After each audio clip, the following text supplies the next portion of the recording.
Hi, I'm Taryn, and so welcome to a reading that I'm going to be doing every month. So this is the reading for the month of September 2017. I've really been guided lately to start doing some more general readings for all those that are called to read or watch or be part of this video, whichever way serves you. And so this is my offering of that. I'm going to be connecting with my guides and bringing forward some messages.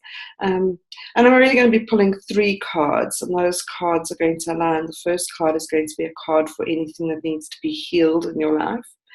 The second card is for anywhere that you want to grow, and I'll talk you through these cards.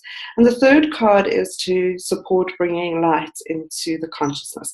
How do we step more into our light and embrace walking in our light more and more each day? And so these will be 3 cards, and every month I will start doing a reading with those 3 cards. So September comes in with this rush of new energy. For those of us in the Southern Hemisphere, it's the sign of spring. And really you can see everything starting to shoot and bud around us. And so it's this time of renewal, regrowth, revitalization, refreshment, rejuvenation, really. So it's got this lovely, beautiful energy of a growth that is in it. It is also a 1 month, and we are in a 1 year, universal 1 year. So it's a beautiful time to reflect at what was happening for you at the beginning of the year that you had set some goals and intentions around. A 1 year is not always a year of action, but it's certainly a year of creation. Before things manifest, there's a creativity that is embodied in us, and inspiration and imagination and a desire, a pull.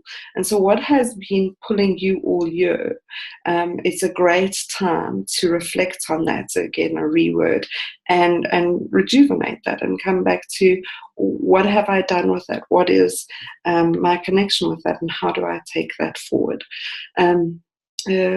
I do a course in January called Setting Your Soul Compass, and for any of you that did that course with me, it's a great time to go and take out your mandalas and your cards and your messages from your guides and have a look at that, and to see what is now your reflection of it at this point in time, given that it's a 1 month and a 1 year again. For those of you that like the sound of that, I will be running it again in January next year, so watch out for that. It's a very cool workshop.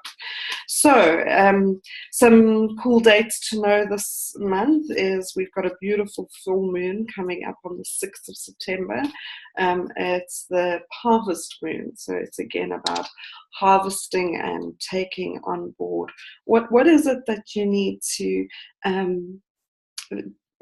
celebrate that you have created in this year, and also what do you need to cull. In the harvesting, there's this cutting down process and cutting away anything that's just draining energy, so that the new shoots can come forward. So it really is a moon for making space. What do you need to let go of so you can make space for that which you want to create?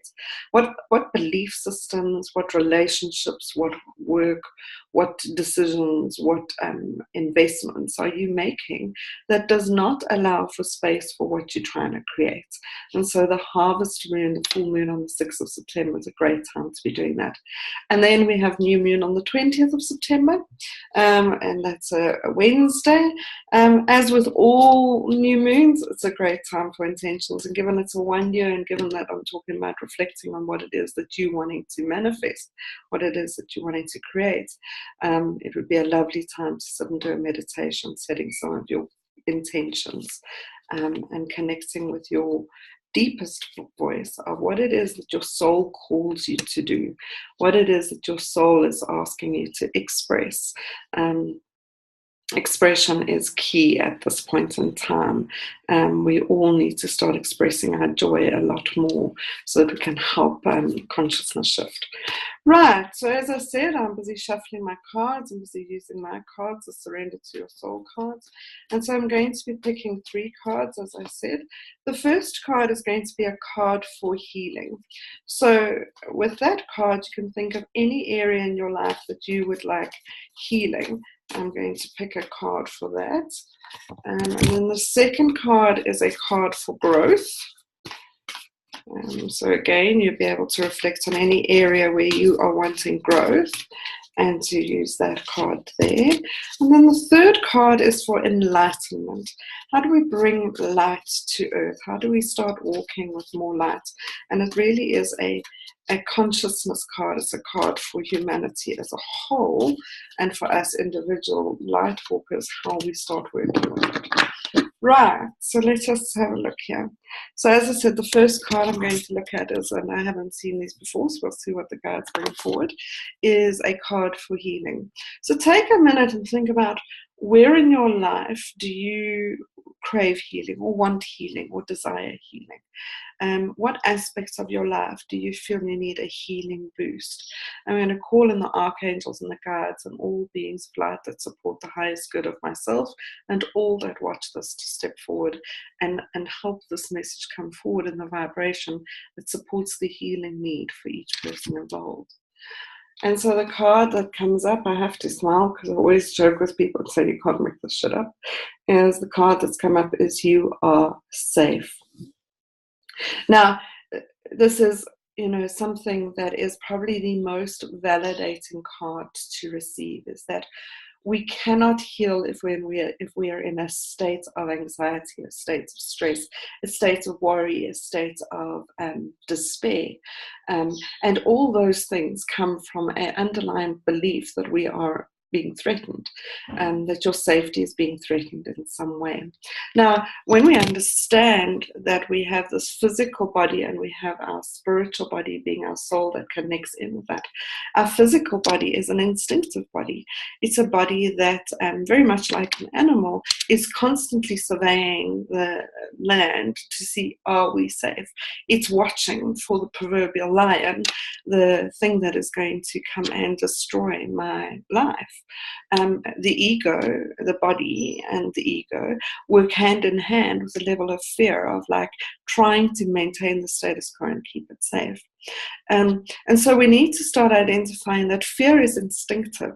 It's something that we have, and our belief system, our thinking over life, has started to code certain things as safe and not safe. I always joke around with some of my clients is that a guy walking up to you in a bar is not a threat, or a person having a conflict with you at the office is not a threat. Your body takes it as a threat. The animal instinct in you, the belief that you have that this is a dangerous situation, makes you go into a state of fight or flight or fight, flight or freeze, which is the adrenal response. And then we start to act from that. Now, the challenge with that is all well and good. That's instinct, so that's the way we are. But for us to be able to step into our light, to heal, we need to access the part of us that is deeper than the fear. And that is our intuition, our inner knowing. Our intuition, our soul, our inner knowing is behind the fear. And our soul is never, ever scared. It doesn't have fear. Our intuition is never dramatic. It's always just got a calm action of what needs to be done, even if it is a difficult situation, even if it is a scary situation. And so this card is an important one for your own healing, because when you don't believe this, you're not going to access the deeper wisdom within you that's got the answers for the situation that you're in. So whatever it is that you need healing, it's time for you to almost use this as a bit of a mantra: I am safe. And when your instinct kicks in and your body doesn't feel safe, when your mind tells you this is a threatening situation, it's this ability to catch it and say, hold on, I'm safe. If I was safe, what would I do? And take a breath and connect with the deeper wisdom in you and bring that forward. And in reality, we are safe. Everything that we perceive as a threat, really, we've got through so much before, we can get through again. It does not detract from some of you are going through really difficult things. I know many of us are going through really hard times. The last couple of months have raised a lot of fears and shadows. The world is in quite a chaotic space at the moment. But for you to walk in your light, for you to be the peace channeler, for you to be able to show a new way. The message that comes forward is you are safe. So this is the card for healing at this point in time. So the next card is a card for growth.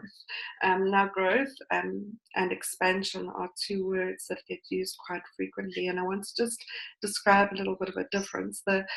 The ego, the mind, the way it grows is it wants progress and it wants a test and wants to make sure that we've done better. Pretty much like school. We got a grade 1, teacher teaches us, we do the test, we get a report card, all is good. The soul doesn't grow that way. The soul grows by expanding its light. So the soul looks at, how do I take a challenge and embrace my safety so that I can walk in a different way and make different choices, and then I expand. I bring more light to earth. I bring heaven to earth. That is how the soul expands. So when I'm talking about growth, I'm talking about soul growth, not egoic growth. And the card that comes forward for September is Step into the Void. I know some of my clients are going to watch this, and I know they've been getting this card, so it aligns with that. Sorry, I've got a salt lamp here and I can see it's catching on the card here. So the void is this magical universal womb. The void is when you jump off this proverbial cliff and you take this leap of faith to step into your new truth. And I know many of you, I know through the interactions on Facebook and many of my clients, there's this calling to be brave, to do new stuff, to step into your truth, to express yourself, as I was saying earlier. And so we jump off this cliff and we jump into this nothingness. I love the way Osho puts it in his cards. He says no thingness. So it's not that it's empty, it's just, it requires faith, because it's not about calculating the plan for it from your mind. It's about surrendering to show me the way, show me the steps. And it really is, the void is this dark womb of creativity. If we think about being in the womb when we came to earth, everything is provided for us, but we don't really know why, and we don't have to act to get it. We just have to pretty much be available to receive from our mothers, and everything we need is given to us. Sometimes not in the way we would like or expect it to be, but it's there. And this is the message of the void, is that everything you need is there, but are you available for receiving? And again, these two cards are starting to work a little bit hand in hand, because if you're not, if you're living in a state of fear, which does not mean you have fear. We need to embrace our fears, get intimate with our fears, but know that we are safe, so that we can rest in the void and let the void provide us with information. So this is a card of stillness. It's a card of meditation. It's a card of deep connection with your soul. It can often be referred to as a little bit of the dark night of the soul, which is about, I don't know what to do, but I do know the answer will come to me. Creativity happens on the other side of stillness. It happens on the other side of emptiness. And so when we empty out, when everything falls apart, there's a space for rebirth. Remember when I was talking about that harvesting thing? What do we need to cull and release? Now, the challenge with the void, for those of you that are growing into your full light at this point in time, is that old patterns, fears, and insecurities and belief systems are going to be pointed out to you. They are going to be highlighted and shown to you. This is not an opportunity for you to reinforce your old belief system that you see it doesn't work. It's an opportunity for you to look at the fear and say, what's a new response to it? How do I now learn to respond to this fear? So the void is a beautiful place. It's one of the most magical places from a spiritual growth point of view, but certainly it's not a cool place from the mind's point of view. And the mind resists the void as much as it can. So be gentle with yourselves, be kind with yourselves, take a lot of caring actions of yourself, walk in nature, have salt baths, drink lots of water, and if you can infuse them with crystal energy, do that as well. Meditate, journal, be in the stillness of the void and allow the answers to come to you rather than force-fitting what you think you should be doing. It requires patience, and patience is not something the mind likes very much. Right, so the last card is the card for enlightenment. It's the card around group consciousness. The world is going through a great energetic shift, and there's a real calling to those of us that are light workers and light walkers. Light walkers are those of us that walk in our light wherever we are. There is a choice to show our light and for us to walk with care and peace and love as the lights that we shine in the world. And so this is a card for all of you that are working with how do you shift group consciousness, and what do we do to help shift group consciousness. And the message for enlightenment is it's time to give up. Well, don't get too stressed. Let me explain the card a little bit more. When you have a look at this card, these bubbles represent this abundance, and this represents our way of flowing with life. And you can see at this point in time, all the chaos is a little bit of fighting with everything. And then when we process it through the heart and give up on the need to fight, we can go into flow and we can share a lot more light, a lot more love in the world. So judgment is a way of fighting. When we're in judgment, we could be in judgment of politicians, we could be in judgment of the church, we could be in judgment of our family, we could be in judgment of those that don't get it, we could be in judgment of people that are fighting. The world requires us to love the unlovable at the moment. Now that does not mean being quiet, it just means it's time for a new kind of warrior to step forward. The warrior of the light walker is one that fights through peace. Now that makes no sense in the way that I'm saying it, so let me describe it a bit more, is that I am not available for the war is a way that we demonstrate peace and love in the way that we are. And to do that, we have to interrogate what is it in your own mind that you are fighting? What is it that you have decided is so wrong that you are stepping into a martyrdom or into a fight for peace? And the problem is if we look at history, we've been at war many, many, many times, always for peace. Fighting for peace, it doesn't work. It's still fighting. Killing for God is still killing. And so this is a card of looking at what's your own anger, what's your own judgment of those that are different to you, and how do you give up the fight so that you can embrace being the warrior that you are. The warrior is the warrior of peace, is that it's the ability to love the unlovable, is that I can stand and I can love the unlovable aspects of myself, firstly, and then I can love the unlovable aspects of you. Now, to love the unlovable aspects does not mean we tolerate it, it does not mean we put up with it, it does not mean we allow ourselves to be treated badly. This card requires us to also have boundaries and to say no, that is not on. No, I will not tolerate that. No, I will not participate in this. This is not the way I think. It's to stand up for the core beliefs of love, but without the fight, without the judgment, by demonstrating what love is. And the place to start with that is ourselves. How do you take a part of yourself that you have viewed as unlovable and love that? How do you stop the war? It's time to give up the war internally so that you can bring your soul forward and let it lead the way.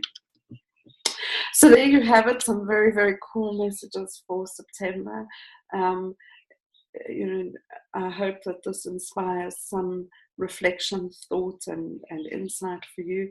If you have any comments, please drop them down below. If you have any questions, by all means, send them to me in the section below, either here on YouTube or on Facebook. I'll be posting it there.